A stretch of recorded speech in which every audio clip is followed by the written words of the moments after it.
السلام علیکم ورحمۃ اللہ۔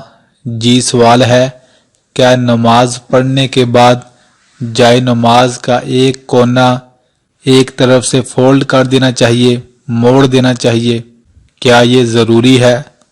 میرے بھائی اور بہنوں، اکثر دیکھنے میں آیا ہے کہ لوگ نماز پڑھنے کے بعد اکثر گھر میں تو جائے نماز کا ایک طرف سے کونا تھوڑا موڑ دیتے ہیں اور کہتے ہیں یہ اس لیے کیا ہے کہ کہیں یہاں بعد میں شیطان نماز نہ پڑھ لے۔ میرے بھائی اور بہنوں، شیطان نے اگر نماز پڑھنی ہوتی تو تب ہی پڑھ لیتا جب اللہ نے اسے حکم دیا تھا کہ سجدہ کرو۔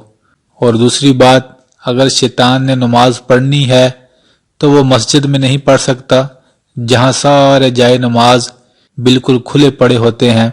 تو یہ ساری باتیں ایسے ہی لوگوں نے گڑھی ہوئی ہیں، ان کا دین سے کوئی تعلق نہیں۔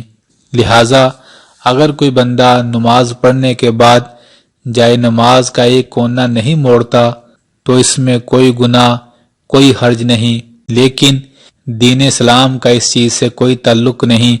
دین اسلام یہ نہیں حکم دیتا کہ نماز پڑھنے کے بعد جائے نماز کو ایک طرف سے فولڈ کر دو۔ جزاک اللہ۔